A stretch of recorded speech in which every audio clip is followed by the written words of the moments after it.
a partir de agora. Sobre as distribuições Linux, pode-se afirmar que, letra A, apresentam uma estrutura chamada de shell, que é responsável pela interface entre o usuário e o sistema operacional. Letra B, o kernel é a parte responsável pela usabilidade do sistema.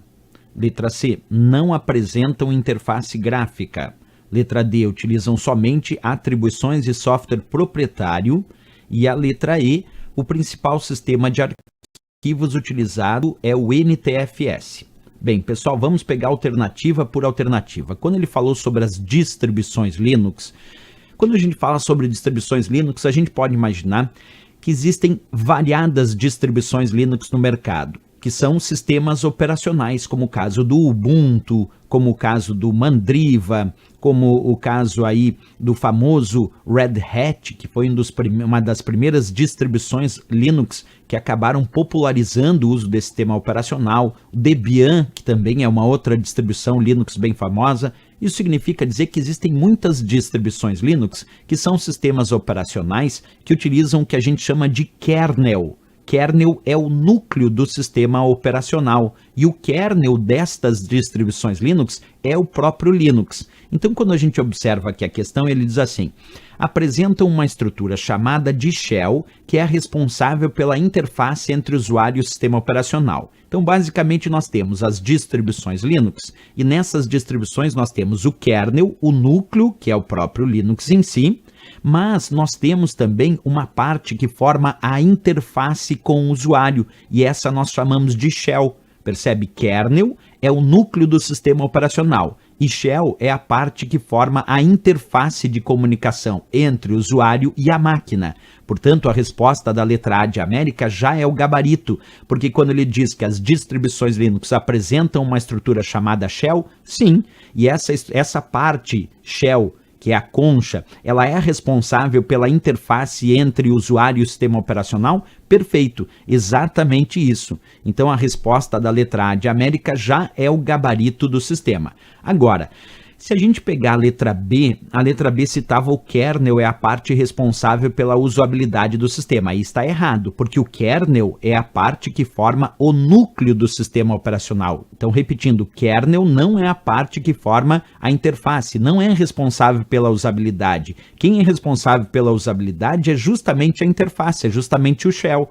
Então, o shell é responsável também pela usabilidade, que é justamente a interface com o usuário. O kernel não, o kernel é o núcleo do sistema, são as informações mais básicas passadas diretamente ao sistema operacional. Errado a letra B. A letra C disse não apresentam interface gráfica, está errado.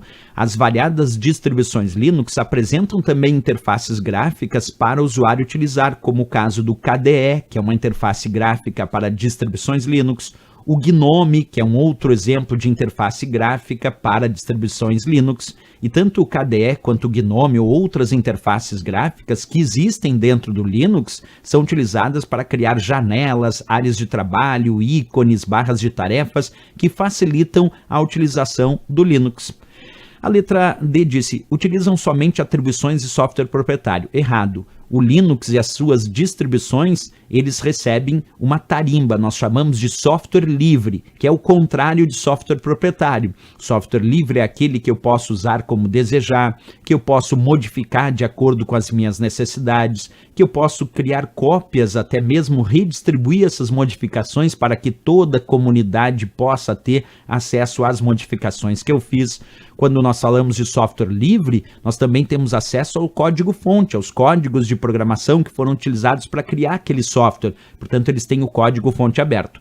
Quando o software é proprietário, que é o contrário de software livre, no software proprietário, como o caso do Windows, eu não tenho acesso aos códigos-fonte e eu não posso modificar de acordo com as minhas necessidades. Então, falando sobre distribuições Linux, que é o que o enunciado pediu, as atribuições são de software livre e não de software proprietário. A letra E, o principal sistema de arquivos utilizado é o NTFS. Errado. No Windows, o principal sistema de arquivos é o NTFS, mas nas distribuições Linux, os principais sistemas de arquivos são os Razer, como o Razer FS, os EXT, como EXT2, EXT3, EXT4, esses são os principais sistemas de arquivos usados nas distribuições Linux. O NTFS é o principal sistema de arquivos usado no Windows, quer dizer, não no Linux. Ok, pessoal? Então aqui temos como resposta a nossa letra A de América, sem dúvida nenhuma, para essa questão.